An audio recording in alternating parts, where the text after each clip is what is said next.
Jai Hind Defense Lovers, this is Siddharth and I welcome you to the Indore Defense Academy, your one-stop platform for all your defense knowledge. So before we start our video today, let's pay homage to our brave heart Wing Commander Sayal, who lost his life yesterday at Dubai Air Show while performing the high G maneuvers in his Tejas Mark 1A aircraft. The loss is immeasurable and no words can really compensate the loss of Wing Commander Sayal family. But the all nation and the family of Indore Defense Academy is with the family of Wing Commander Sayal. आज के video बनाने का मकसद एक ही है कि मैं उन चीजों को क्लैरिफाई करूं जो चीजें छन करके बाहर मीडिया के थ्रू आ रही हैं और लोगों को मिसगाइड कर रही हैं और मे भी मिसकम्युनिकेट भी कर रही हैं. सबसे पहला, तेजस के रिलायबिलिटी पे, HAL के रिलायबिलिटी पे, राइट, और उसके एवियोनिक्स पे, उसके इंजन पे जो बहुत ही नेगेटिव खबरें निकल के आ रही हैं. तो जो सो कॉल्ड हमारे नेबर्स हैं चाइना और पाकिस्तान, वो जानबूझ के डेलिबरेटली ऐसी खबरें हमें लोगों को मिसगाइड करने के लिए दे रहे हैं. सबसे पहली बात है कि 2 दिन पहले किसी पाकिस्तानी जर्नलिस्ट ने बोला था कि तेजस के इंजन के नीचे से कुछ ऑयल लीक हो रहा है, मे बी उसका इंजन में कुछ प्रॉब्लम है. तो एयरफोर्स ने उसको क्लैरिफाई किया था कि वो एक्चुअली ऑयल नहीं है, वो पानी है जो कहीं से किसी तरीके से बाहर निकल के आया था और कई सारे रीजन हो सकते हैं पानी निकलने के, उसका इंजन से कुछ लेना देना नहीं था, राइट. तो ये दावे तो खोखले साबित हुए. और सबसे बड़ी बात मैं बताऊं, सबसे बड़ी प्रॉब्लम है जो दुनिया भर की एविएशन कंपनीज हैं वो इंडिया के मैन्युफैक्चरिंग से डरती हैं. जो HAL है और जिसने तेजस 1A बनाया है, मार्क 1A, उसकी जो कॉस्ट है वो बहुत कम है, राइट. और इंडिया का ऐसा प्लान है कि आगे चल करके हम तेजस को हम क्या करेंगे, एक्सपोर्ट भी करेंगे. हम तेजस को दूसरे देशों को भी बेचेंगे. तो आप ये देख सकते हैं कि यूनाइटेड स्टेट्स ऑफ अमेरिका दुनिया का सबसे बड़ा हथियारों का सौदागर है. वो नहीं चाहेगा कि रशिया, फ्रांस और छोटे छोटे देशों को छोड़ करके कोई और भी देश इस पर्टिकुलर टाइम पे हथियारों की दौड़ में शामिल हो जाए.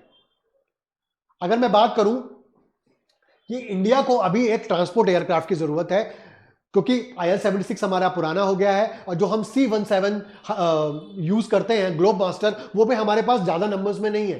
तो हमें एक बीच का C-130 और C-17 के बीच का एक एयरक्राफ्ट चाहिए. तो हमारे लिए जो बेस्ट एयरक्राफ्ट है वो ब्राजील का एम्बेरर का C-390 है.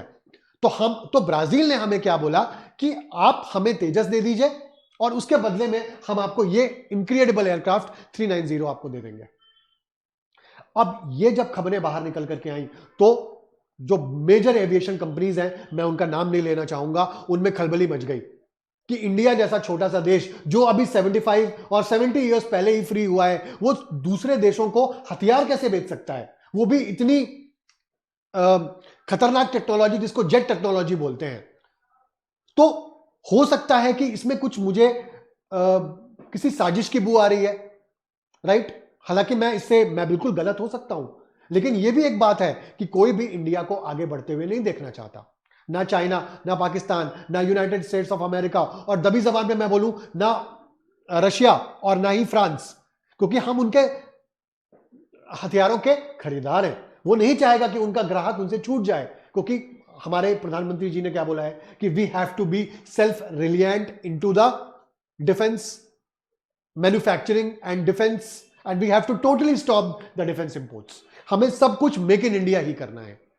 तो ऑब्वियसली जो जिनसे हम खरीदते हैं हथियार, वो बिल्कुल ये बात पसंद नहीं करेंगे कि इंडिया कंप्लीटली सेल्फ रिलिएंट हो जाए इन द डिफेंस सेक्टर, जो कि हमें आने वाले टाइम में कोई भी नहीं रोक सकता इस चीज के लिए. दूसरी चीज में बाहर निकल के आती है कि ये जो क्रैश हुआ, ठीक है ना, वो बहुत ही अनप्रेसिडेंटेड था.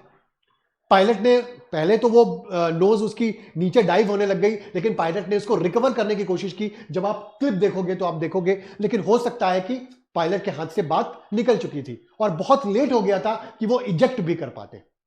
तो इसके कारण ये एक मिसफॉर्चुनेट हादसा हमारे तेजस के साथ हो गया. और मैं अब आपको एक लास्ट बात बताने की कोशिश करता हूं कि दुनिया के जो सबसे अच्छे एयरक्राफ्ट हैं, दुनिया में अभी सबसे अच्छा एयरक्राफ्ट है F-22 रैप्टर. तो मैं बताऊं कि 2009 में F-22 रैप्टर क्रैश हुआ था उस टाइम पे, और अमेरिका ने बोला था कि ये एक टेक्निकल फॉल्ट है।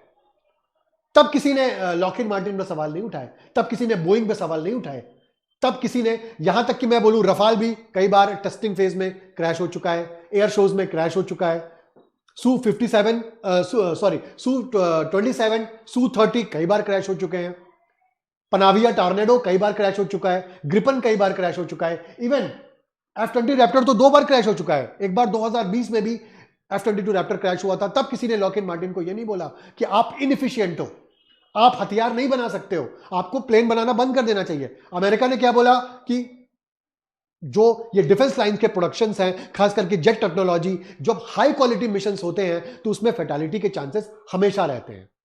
2 बार पायलट की डेथ हो गई, तब किसी ने उन पे सवाल नहीं उठाया, लेकिन आज इंडिया और HAL की कैपेबिलिटी पर सवाल उठाया गया है। पिछले 13 सालों में अगर मैं बात करूं F-35 लाइटनिंग्स की, तो पिछले 13 साल में करीबन वो 11 बार क्रैश हो चुका है, ठीक है। और अगर मैं बात करूं तो पाकिस्तान की, जो इसमें सबसे अधिक सवाल उठा रहा है, पाकिस्तान के भी कई F-16 एयर शोज के दौरान और रूटीन फ्लाइंग के दौरान क्रैश हो चुके हैं, क्योंकि ये अनप्रेडिक्टेबल मशीन होती है, वो बहुत ही सोफिस्टिकेटेड टेक्नोलॉजी होती है। इतना सा भी टेक्निकल स्नैग बहुत घातक साबित हो सकता है आपके लिए और आपके एयरक्राफ्ट के लिए। चाइना का J-10 कई बार क्रैश हो चुका है, हालांकि चाइना की न्यूज़ें हमारे पास आ ही नहीं पाती हैं, कब क्रैश हो गया, कब क्या हो गया, कुछ पता नहीं चल पाता, क्योंकि चाइना का जो मीडिया है वो बहुत ही ज्यादा रेगुलेटेड है, वो वही खबरें भेजता है जो वो चाहता है।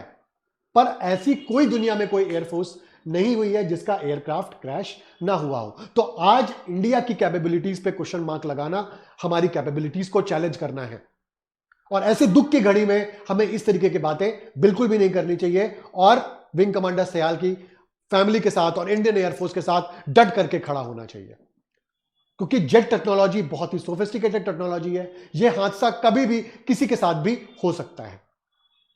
इंडियन एयरफोर्स ने कोर्ट ऑफ इंक्वायरी जनरेट कर दी है, इसके ब्लैक बॉक्स की जितनी भी रिकॉर्डिंग्स हैं वो दर्ज की जाएंगी, जो पायलट ने लास्ट टाइम पे क्या क्या किया वो सारी चीजें देखी जाएगी। इसके बाद कुछ बाहर निकल के आएगा कि एक्चुअली ये क्रैश क्यों हुआ था, ठीक है। क्योंकि जो पायलट थे विंग कमांडर सयाल, वो एक बहुत ही एक्सपीरियंस पायलट थे, उन्होंने एरो इंडिया में भी बहुत अच्छी तरीके से एरोबेटिक मैन्यूवर्स किए थे और लोगों को इंप्रेस किया था। और तेजस की भी मैं अगर आपको बात बताऊं तो उसकी 25 साल की हिस्ट्री है, हजारों आवर्स की फ्लाइंग के बाद उसको फाइनल ऑपरेशनल क्लियरेंस मिला है। ऐसा नहीं है कि बस कल बना और आज हमने उसको एयर शो पे भेज दिया।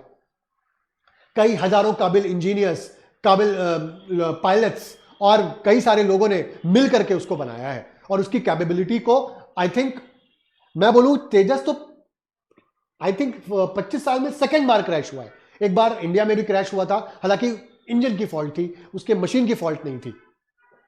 यहां भी कुछ निकल के आ सकता है कि हो सकता है कि इंजन में ही कुछ प्रॉब्लम हुई हो सकता है इंजन ओवरहीट हो गया हो, या फिर योर रेट ज्यादा प्रोड्यूस हो गया हो।